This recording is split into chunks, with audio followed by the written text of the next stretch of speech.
എല്ലാവർക്കും തോന്നുന്നുണ്ട് നമ്മൾ ഇന്നേക്ക് എങ്ങോട്ടാണ് പോകുന്നത്. ഇന്ന് പോകുന്നത് നമ്മൾ മൈസൂരാണ്. നേരെ KSR ബാംഗ്ലൂരിൽ നിന്ന് ട്രെയിൻ കയറി നേരെ മൈസൂർ. ഇതാ KSR നിന്ന് ട്രെയിൻ കയറി മൈസൂർ ജംഗ്ഷൻ റെയിൽവേ സ്റ്റേഷൻ രാവിലെ 8:30 എത്തി. 5:40 ട്രെയിൻ കയറി.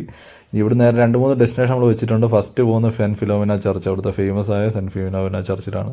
ഞായറാഴ്ച ആയതുകൊണ്ട് ഇവിടെ കുർബാന നടക്കുന്നുണ്ട്. നമ്മൾ ജസ്റ്റ് കുർബാനയൊക്കെ പങ്കെടുത്ത് പയ്യെ പുറത്തിറങ്ങി നെക്സ്റ്റ് മൈസൂർ പാലസാണ് താഴ്ച വെച്ചേക്ക്. ഇതാണ് Saint Philomena church outside പുറത്തുനിന്ന് കാണുന്നത്. തന്നെ ഭംഗിയുണ്ട് കാണാൻ.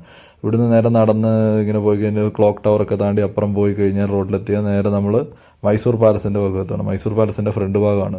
ഇവിടെ ചെറിയ കച്ചവടം കാര്യങ്ങളൊക്കെ നടക്കുന്നത്. പിന്നെ കുതിരവണ്ടി സവാരി പഴയ രീതിയിലുള്ളതെല്ലാം ഉണ്ട് ഇവിടെ നമുക്ക് കാണാൻ കഴിയും. ഇതാണ് പാലസിൻ്റെ ഫ്രണ്ട് ഭാഗം. പൂക്കൾ കൊണ്ടൊക്കെ അലങ്കരിച്ചേക്കുന്നു. അമ്പലമുണ്ട്. പിന്നെ ദസറ ടൈമാണ് പിറ്റേ ദിവസം തൊട്ട് സ്റ്റാർട്ട് ആകുന്നതുകൊണ്ട് നല്ല തിരക്കുണ്ട്. നമ്മൾ പകൽ സമയത്താണ് പോയി. രാത്രിയാകുമ്പോൾ ഇവിടെ ഫുള്ള് ലൈറ്റ് ഇട്ടിട്ട് ഫുള്ള് സെറ്റപ്പ് ആക്കും ദസറയുടെ ടൈം ആകുമ്പത്തേന്. അതായത് ഇവിടെ നേരെ ഇങ്ങനെ നടന്ന് ഇത് പഴയ കാലത്ത് യുദ്ധത്തിന് വേണ്ടി ഉപയോഗിച്ച പഴയ തോക്കുകളെല്ലാം ഇതിൻ്റെ ഉള്ളിൽ പ്രവേശനമുണ്ട്.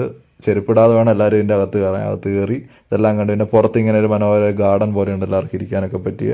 ഇവിടെ നമ്മൾ നേരെ ഇനി പോകുന്നത് കരാഞ്ചി ലേക്കിലേക്ക് പോകാൻ പ്ലാൻ ചെയ്തിരിക്കുന്നത്. കരാഞ്ചി ലേക്ക് എന്ന് പറഞ്ഞു കഴിഞ്ഞാൽ വീക്കെൻഡുകളിൽ എല്ലാവർക്കും പോയിട്ട് ഫാമിലി ആയിട്ടും ഫ്രണ്ട്സായിട്ട് പോകുന്നവർക്ക് അടിപൊളിയായിട്ട് ഇരിക്കാൻ പറ്റിയ ഒരു ഏരിയയാണ്. അവിടെ എന്ന് വെച്ചാൽ സൂ ഉണ്ട്, ഒരു പാർക്കുണ്ട്, പിന്നെ പിള്ളേർക്ക് പറ്റിയ വാക്ക് വേ ഗെയിംസ്, അതുപോലെ ബോട്ടിങ്, ഇതൊക്കെയാണ് മെയിൻ ആയിട്ടുള്ളത്. ഇതിന് സെപ്പറേറ്റ് നമ്മൾ അകത്ത് കയറുമ്പോൾ 60 രൂപ ടിക്കറ്റ് എടുക്കണം. അത് കഴിഞ്ഞ് ബോട്ടിങ് അതിനൊക്കെ സെപ്പറേറ്റ് 60 രൂപ